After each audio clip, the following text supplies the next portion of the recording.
We are now live with Daniel Clarke. My name is Steve Hossey. This is Aaron Akewen, and we are here with our friend and a financial advisor, expert in the field, Daniel Clarke, from Farber Wealth. We are going to talk about unlocking financial wellness. Welcome, Daniel.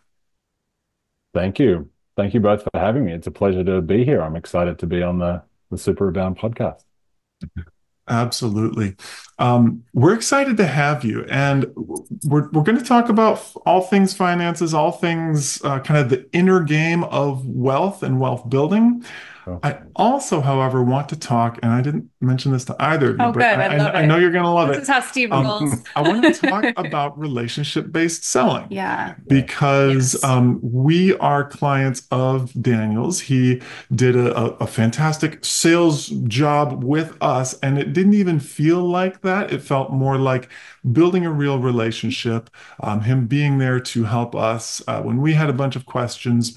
And so we want to dive into that topic as well, because if you're a business owner and you're selling well, you will be better off financially overall. So right, kind of the foundational piece to financial wellness is making sure that you've got finances, but once the money's there, there's a whole other world on how you actually thrive in relation to your money and really, yeah, have it be part of your superabound life. Yeah. It's actually a really great way, I think, to start the conversation. And I think it starts with framing, framing on from my end of things, right? And I don't look at it as me trying to sell people things. I approach it as me really trying to understand what it is you need and what it is that is important to you and the family and your values. And I'm always thinking about how do I ask better questions to really deep dive into what it is you're trying to achieve, right? And then from there, the journey that we go on is really trying to address all those things. And the end result or the outcome and where I can actually feel like I can make recommendations is just really trying to find solutions to the challenges that you have, right? Most people aren't in exactly the place they want to be financially. So we're taking you from a journey from where you are today to where you want to be at some point in the future. And really, the product is they're just tools to problem solve, right? And so that's how I see it. And I see it more of um, the clients and the people we work with as buying things or tools that will solve their problems as opposed to me trying to sell something. So I don't come at it from a strategy first, trying to fit a square peg into a round hole. It's understand you, your family, your needs, and how do we find the right tools to solve those problems or challenges. So good. I really appreciated that in our sales process. And I talk about this a lot, especially Mm. when we are teaching sales, because financial services are not things people traditionally get really excited about Yeah, when they feel, especially when they feel like someone is just trying to sell them a product. yeah. And your whole approach, I'm not even sure I've ever shared this with you, but Mm. both of my parents were bankers. Mm. And my mom was a financial advisor, and we would be like out at the mall or out at a grocery store, and people would just like come up to her and hug her. I'm not sure if that's like common with bank employees. And she would always say, like, I can't tell you who that person is. But I met so many of her clients who told me who they were in relationship to her. So I've always had this understanding that when you really care in your business, whatever your business is, about helping people, you're always going to have better relationships. You're always going to have clients coming in the door. And I think that is probably the first moment where I really clicked with you, Daniel, was noticing how of all the presentations I kind of saw you give and the places that we interacted, you never got up there and said, this is what you entrepreneurs have to do, and this is Mm. how you have to approach finances and wealth. And I had heard so many people do it that way. Mm. I had so many people making really scary declarations about the state of the world and like just so negative. And really connected with you because you told me things about being a business owner that I didn't know and helped me figure out the things our business needed. So, and what our family needed, exactly what you said, taking the time to get to know us and not just applying the product you have in your toolkit to us. So we really appreciate that, and we talk about that a lot in relationship-based sales. So just a thank you for that and for being an exemplary teacher of creating real relationships with people before you ever sell them anything. Yeah. Yeah. Wow. Thank you. It sounds like your mum was really valued by those people, right? She was. Her retirement party was a big deal. People still send her holiday cards, like her Wow. old clients from, I guess she's been retired for 10 years or so now. Well, Yeah. and it speaks to how sensitive an area money is for Yeah. people. When you have someone that you feel is in your corner in relation to your finances, you can kind of imprint upon them. You're just like, this is my person. They're there to help me. They're there to save me. They're there to guide me. Um, because people really get twisted up around money, whether it's they don't know a lot about it, or they don't trust themselves with it, or it's such an emotional topic. That's really why I wanted to open this up with you is, you and I had a fascinating conversation around how emotional it is and how much of a burden it can be on people, whether they have a lot or don't have a lot. Many people find it to be a burden. So Or what they think is not a lot. yeah, Yeah. yeah, The yeah. So mindset around it is always challenging to navigate, I think. exactly. And so I think we don't have as many answers on this episode as we do things to consider or kind of Mm. questions for each of us to um, roll around when it comes to how we want to handle our finances, how we want to think about and be with our wealth, whatever that might be. And the emotional side of things is really important and needs to be addressed, throughout the journey, the relationship, right? Because you often find that people have certain blockages or things that they really need to address before they can actually move forward with, acting on the financial side of things. You know, yeah, things like putting a will together or updating their will or maybe the accounting and tax side. So there's often other professionals that are part of the team as well that we need to work with because there are other blockages that are sort of preventing, people from moving forward with what they need to do financially, right? So the more we can integrate and collaborate with those other professionals and take care of some of those other things that are really weighing on people's minds and holding them back potentially is a really key thing to do as well. And you can't put a time frame on these things, right? You need to go through that. And sometimes an engagement with clients is 3 months and sometimes it's a year.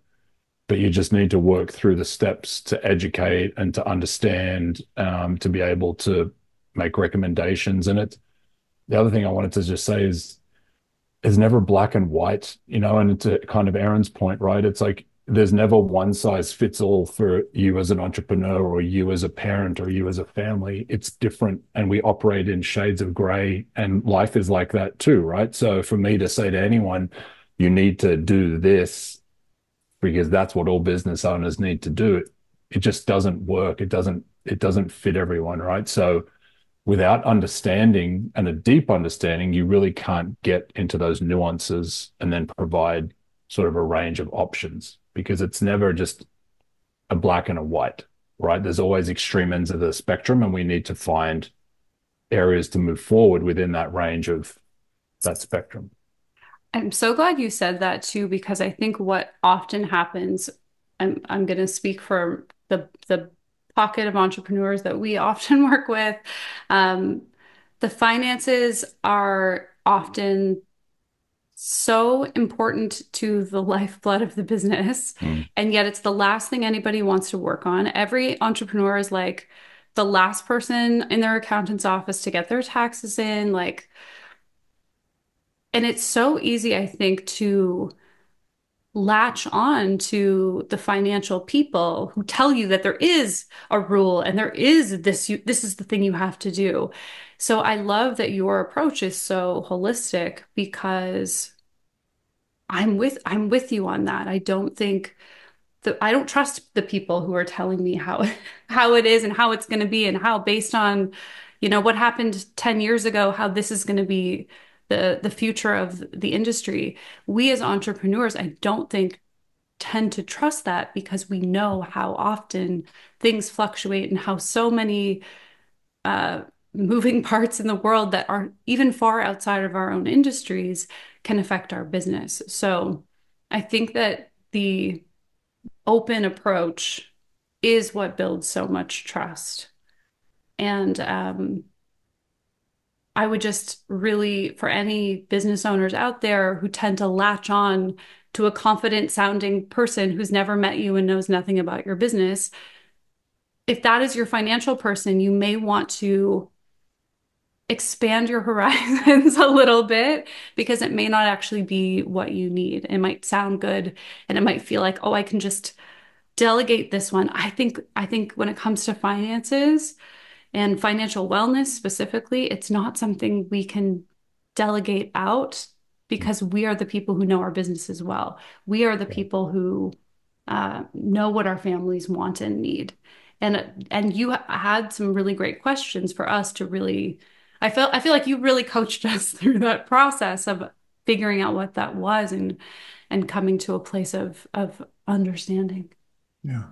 A good, if I could just jump in quickly, Steve, a good example, is people's feelings and emotions around debt, right? And that's probably something we'll talk a little about considering financial wellness. But sometimes the mathematical answer isn't the best one or isn't the right one for you, right? Because like, yeah, you can crunch the numbers and one route or one option could be better off for you from a dollar perspective, which, logically would say I should do it like this. But some people just have a real challenge with debt and they just don't like being in debt and owing anyone anything, even a That is bank, me. right? And so you need to make that actually a priority. And you might do that even if it means a sacrifice somewhere else because you just have to take care of that stress and reduce it, right? So, um, yeah, sometimes mathematically or logically, there is a correct way to do things, but that's not always the right way for the individual or for that family, right? Which brings us to what I think is the central like foundation of this topic, which is what will have you sleep well at night. Mm. The whole topic is so emotional. There is no one right answer because no one can possibly know not only what's right for you, but what's going to happen in the markets next. Whatever decision you make, and I've been thinking about this a lot in preparation for our conversation, but I've been thinking about this for years. Like this has Yeah. been a big topic ever since I started in tech and had any money to speak of. Yeah. Um, the decision you make has to be one that you can back up even when things don't go well after that decision. Mhm. If you choose to sell your position in a startup stock that you had and the thing goes to the moon, you're going to look back and part of you is going to want to say that was a terrible decision. But if you were intentional in why you sold it and you knew your reasons, then being yeah, Not beating yourself up about it, bringing that to the right? fore Yeah. and being conscious and saying, Mhm. this is why I sold it. Yes, it might have gone to the moon, but it also might have gone into the garbage. I sold it because I didn't want to take the ride into the garbage, and I was okay, letting it go to the moon and not being as heavily concentrated. Each of these questions, these moments where you're like, oh God, I'm out of the market. Oh, I'm in the market. I'm in fixed income when, interest, any of these things that you look back and want to beat yourself up over, be kind. Like your ability to sleep at night is worth way more than the gains you might have had this month or next month. Yeah. And end of lecture. And yeah. It's And exciting. I think where a lot of people get stuck is they're very focused on the here and the now, Hmm. right? And next week, when the next paycheck comes in, the next mortgage payment. I think if you can, what we try to do is get people to lift the gaze, right? And look upwards and, using the superabound kind of philosophy of setting some lanterns and some guide markers on that journey up the mountain, right? Is you don't have to have it exactly figured out to a specific dollar value or date in time or whatever it is that you're reaching for. But if you can have some guideposts and some markers to help you make decisions that are with a long-term view in mind versus what's just the right thing to do right now, because they're very different, right? And so I think when you can give yourself that perspective and step back, and that's where we help people do that, is now I'm making decisions based on a different future that I'm looking or striving towards, as opposed to how do I just get through this week? Hmm. Hmm. Yeah. Yes. Right. Yeah. And so now the decision making, which is what it is, it's framing to help you make decisions around your finances. Where are my priorities and values, and how is each dollar that I'm generating for myself and my family being put to good use and with a future in mind? Yeah. One of the things that we sometimes have clients do with their decisions, were you going to say this too? You're Oh, having a psychic moment where we're both like, no, me, it's my turn. happy to hear what you have to say. One of the things we often talk about is keeping a decision log, because you can be very intentional in the moment. You can have that, like, we looked up and into the future that we want to create, but so often people's money mindset, their old patterns just kick right in, and they will go to that place where they're beating themselves up. So I usually suggest, when people are starting to really focus on their financial wellness, that they actually keep a log or some kind of a tracking system of the decisions that they made and why they made them. It's so much better to be able to look at something. We made an investment once that turned out to be really bad. And there were red flags along the way that we really missed. If I had been intentional and sat down and written out the reasons that I made the decision, I might have caught the red flags. I might have made the decision anyway. Knowing us, we probably would have just done it because that's how we roll. Um, but having a really clear, in front of me, written from my past self, intentional statement about why we decided to do what we did, it just cuts away so much of the noise. And to your point about, like, can you sleep at night? I probably would have slept a little better at night, knowing that I had reasons at the time, knowing what I knew. That is why I made that particular financial decision. Yeah, so that we're not revisionist historians on our own life. Yeah. Which is what a lot of Yeah, folks like do. I was such an idiot. You're like, no, you were perfectly, Yeah. fine Yeah. given the set of information that you had.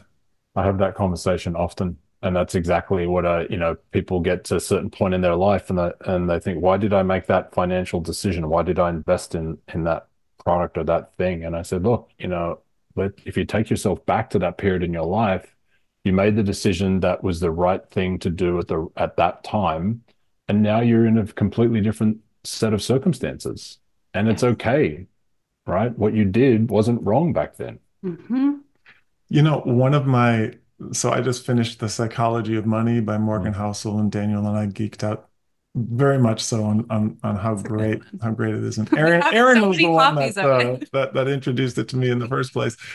Um, and the thing that blew my mind that he shared was the whole idea of having to deal with money in the way that we do today, like make sure you have enough when you're 70, 80, 90, and 100, is like 20 years old. I mean, okay, maybe 40 years old, but it is not in our evolutionary DNA. There is no part of us as human beings that has ever had to deal with how do I care for my financial well-being 50 years from now?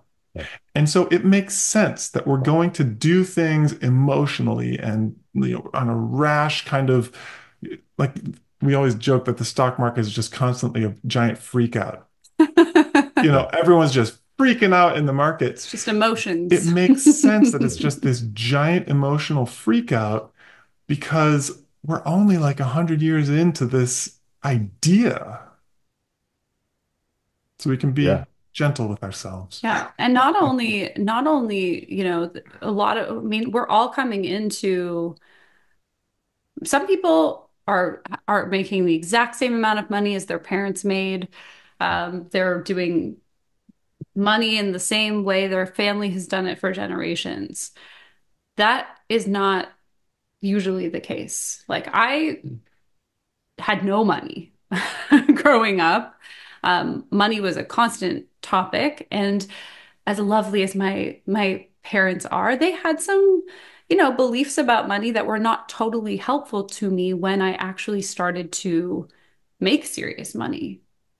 And sometimes my old patterns of wondering if I was going to make the rent come up, and I have to look at my bank account and remember there was a time in my 20s where I would have looked at this number in my bank account and thought, I am so rich. And now I'm like, it's all ending. It's all falling apart. Like that is just it is so much more emotional than mathematical.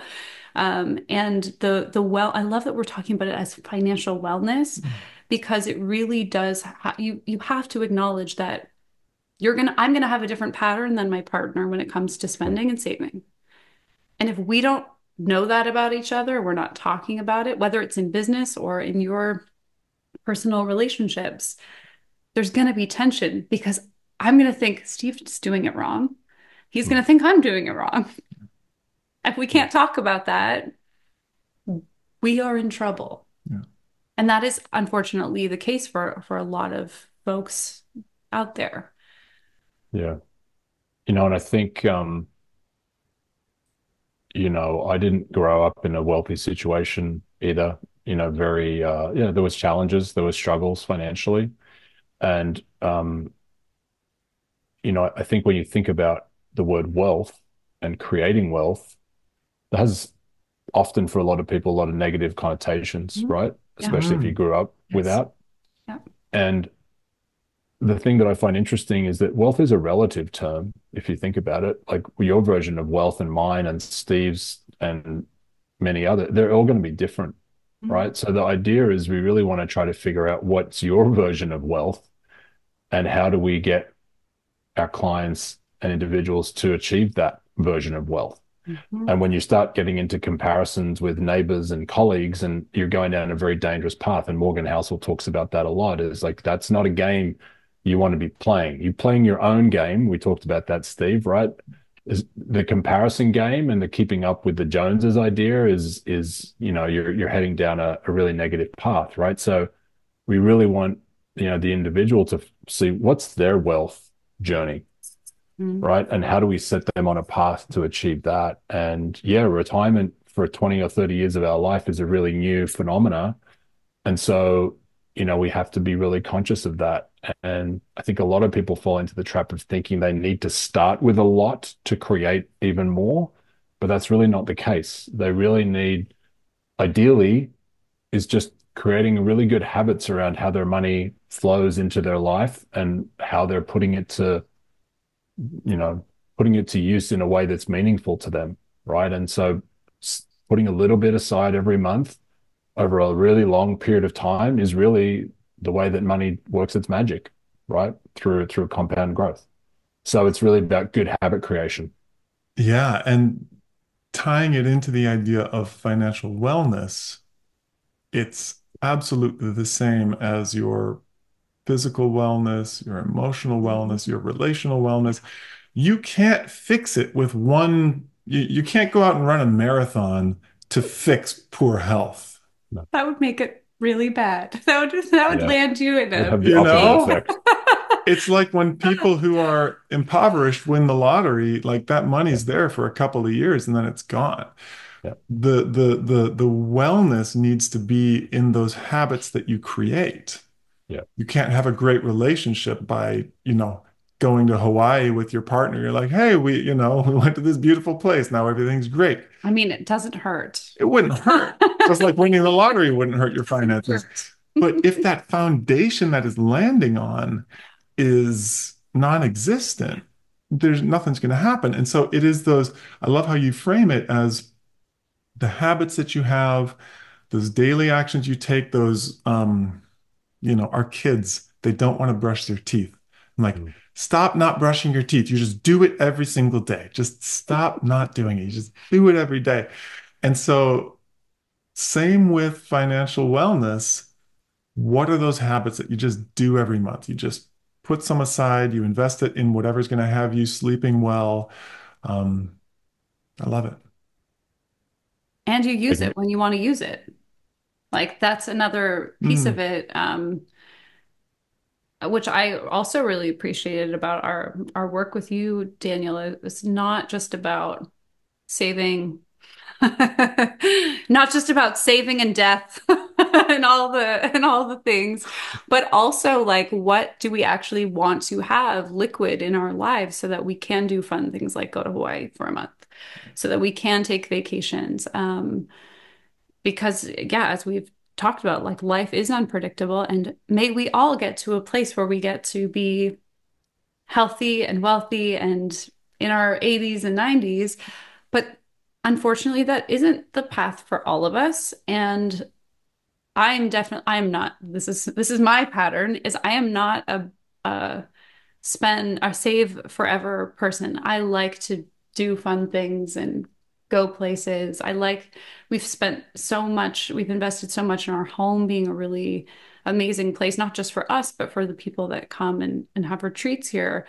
That feels like financial wellness that's totally alive and well in our life as we do all of the good habits.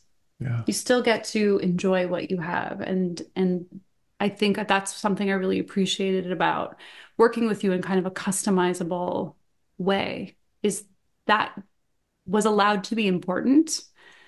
Whereas like not down on every financial person, but a lot of financial people really have save only kind of mentality. Yeah. I think you need to create meaning and purpose around the money that you create for yourselves, right? Through the work that you do, Yeah. right? So that um, I think when, trying to, I think, sacrificing and taking things away is not really setting people up for success, right? Because you might be able to do it for a period of time, but then, willpower eventually kind of grinds down and then we're back to those old habits, right? So creating meaning and purpose around what our money is doing for us. Mhm. Because if you think about it, really what money provides you with is time and freedom of choice, Yes. right? And so, again, creating your own version of wealth and putting that money towards the things that you value the most. And so using your time to do the things you want to do and giving you options, right? And so that's all, that's something we often talk about as well is um, yeah, I mean, we all work so hard to create for our families. You need to be getting satisfaction out of that, and yeah, really, money is a tool to use your time and spend your time how you want, and gives you a lot of options, right? So yeah, that's kind of the approach or the mentality that try to encourage people to think along those lines. Yeah, that's beautiful. Especially as entrepreneurs. Yeah. I I I want to share one of my favorite things to do to appreciate the money that I have. Hmm. Mm, And it is writing down all the things that I want mm, because, I'm kind of thinking about the future, what I want to create, what I could do with, certain amounts of wealth or what I'd like to have in my life or experiences I'd like to do. But while I'm doing that practice, also pointing my mind towards the things that I currently have. mm, So I'm like, I want a beautiful house. I'm like, guess what? I have a beautiful house. I want a really nice car. Guess what? I have a really nice car. Thanks to me. Thanks to me. Yeah, I'm like, this car that we have is not doing comfortable. it. I drive too much. We need a nicer car than this. yeah. And so it's fun to be deliberate and kind of let yourself dream about Mhm. what I'd like to have in my life, but also spending time wanting and like feeling that kind of pleasurable desire for creation and the embrace of the world, the embrace of life for those things that are currently in my life that I've worked so hard to create. Yeah, and that, I mean, we've been talking a lot lately about how so many people like diminish the idea of like a lifestyle business. They're like, "Oh, aren't you cute with your lifestyle Mm. business where you work 4 days a week and you take weekends off?" Ha ha ha, you're clearly not a serious business owner. And I just think I have a life where I like we can walk our kids to and from school every day. Yeah. We don't have to work evenings.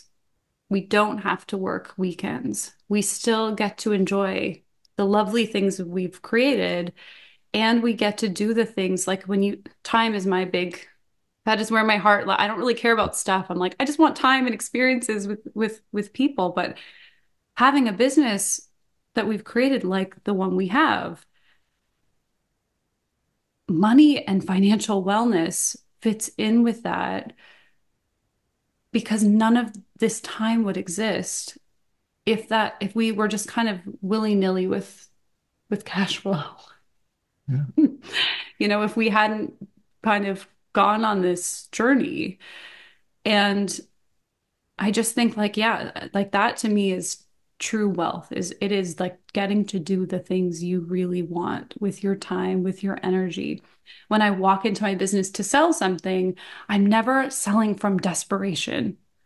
I can always take time and like you do, like Daniel, you do this so beautifully.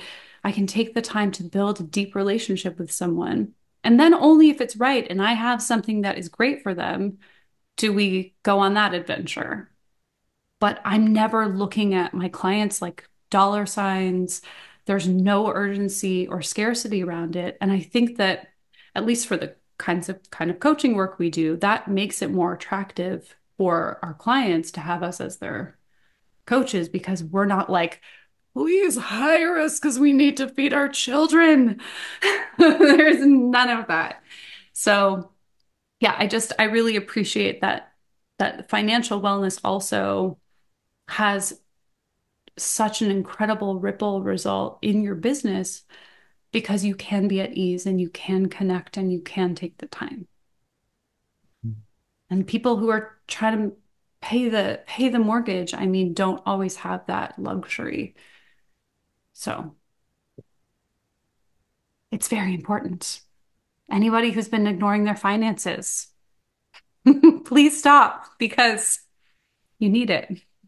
It's not going away, that's It's for not sure. going away. Tax time is coming. It's always coming. So, Daniel, any words of wisdom to leave people with as we wrap up the conversation? I mean, just kind of a summary, I guess, on how I think about financial wellness. I always come back to just starting with a plan, right? And trying to raise the gaze and look beyond onward and upward and plant some markers, some lanterns, if you will.